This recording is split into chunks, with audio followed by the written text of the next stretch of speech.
আজকে ভিডিওটা বানাচ্ছি আমার হেয়ার কাট কিভাবে আমি করি সেটা আপনাদেরকে দেখাবো।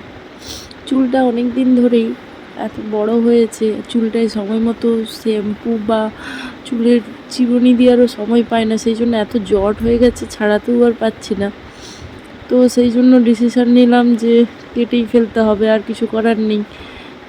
অনেক চেষ্টা করেছি কিন্তু ছাড়াতে আর পাচ্ছি না।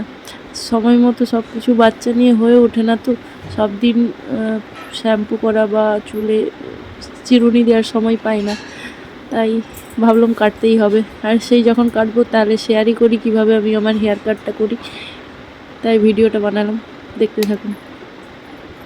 এভাবে চুলগুলোকে সামনে করে কিছুটা ভিজিয়ে নিয়েছি, ভিজিয়ে নেওয়ার পরে তারপরে এইভাবে সমান করে কেটে নিচ্ছি। আর আমার চুল এত মোটা, মানে এত গল যাকে বলে চুলের, তো কাটতে প্রচুর সময় লাগছে আর খুব শক্ত।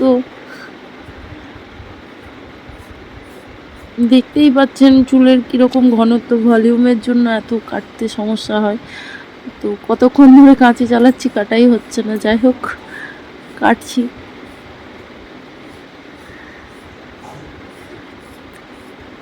আপনাদের দেখানোর জন্য কাটছি, কিন্তু আমার যে কি হচ্ছে সে আমিই জানি। চুল কাটতে যে কতটা কষ্ট প্রতিটা মেয়েই জানে, তা প্রত্যেকটা মেয়ের কাছে লম্বা চুল একটা শখের হয়।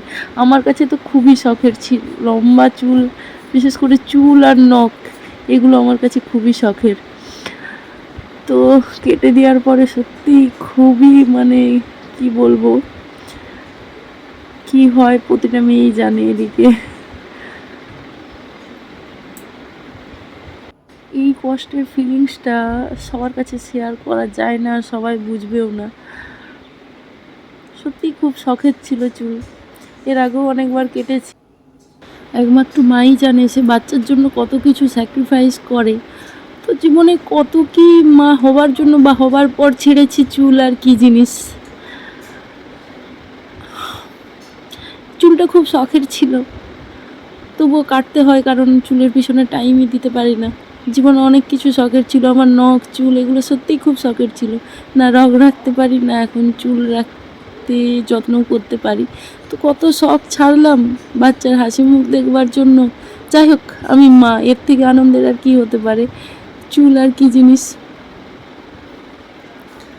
তো চুল যেরকমই বড়ই হোক ছোটই হোক, সারা সময় আমার খোপাই থাকে চুল, সেই জন্য বড়ই থাক আর ছোটোই থাক আমার কিছু যায় আসে না। চুলটা এই নিচের দিকটা একটু কাটলে ভালো হতো, কিন্তু লম্বা রেখেছি কারণ খোপা করতে সুবিধা হয়।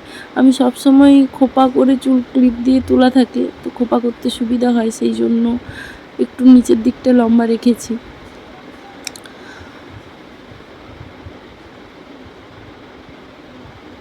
যাই হোক, যেরকমই থাক, সবসময় হেয়ার স্টাইল রাত দিন আমার এরকমই থাকে। তো মাঝে মধ্যে যখন চুল বড় ছিল তখন মনে হতো মাথায় যেন বস্তা চাপানো আছে, এখন অনেকটা হালকা লাগছে। যাই হোক, টাটা, বাই বাই, ভালো থাকবেন।